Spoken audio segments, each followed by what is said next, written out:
Everyone in this case points to Sunstein and Thaler on libertarian paternalism and talking about this idea of consent.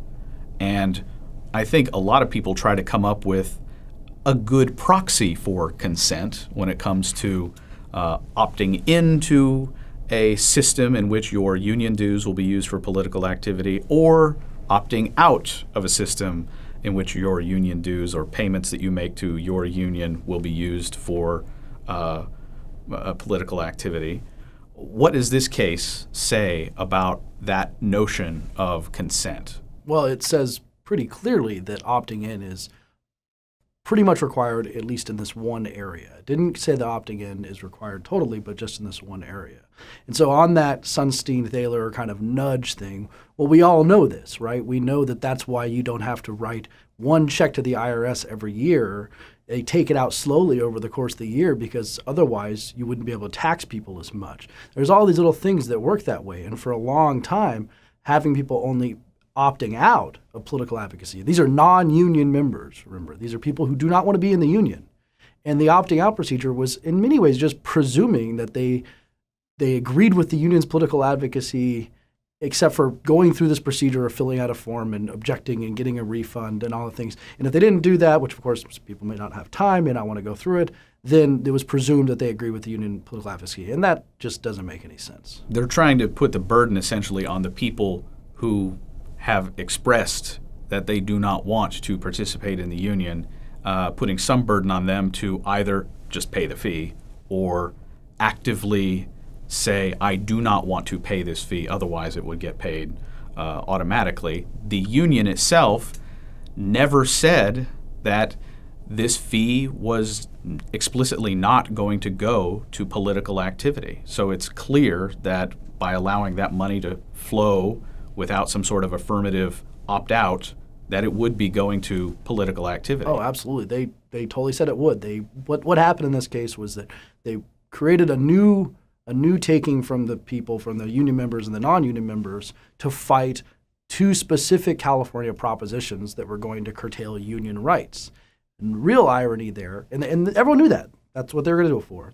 The real irony is one of those propositions, Proposition 75, would have given non-members more rights to exempt themselves from unions' political spending without affirmative consent, basically what the Supreme Court did. So what the union did was it took money from them to use on a political campaign that would restrict their own rights.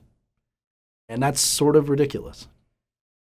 Citizens United is implicated here a little bit, not in terms of the violation of rights of the non-union members, but the idea that Citizens United opened up the playing field of political advocacy to unions and corporations.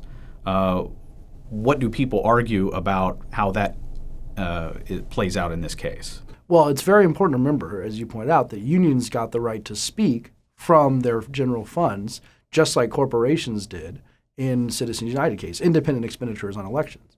And this is about how they get their money. So this is about how the unions get that money that they can then spend to advocate independently for candidates or ballot measures or whatever. And so the analogy for corporations would probably be if a corporation could make you buy their product and then use that money that you gave them to spend on speech that you may disagree with. That's kind of the analogy here. And so unions definitely have the right to speak, just like corporations do, just like everyone does, legal persons do. This is just how they got their money. Now, one of the things here is that the advocacy is one of the problems here. That is to say, you are being compelled to support speech that you may disagree with, and SEIU made no claim that that was not going to be the case. If we entered a world where money is explicitly not and cannot be construed as being used as an expression under the First Amendment, does this case exist, or do the non-union members have a claim that their rights are being violated?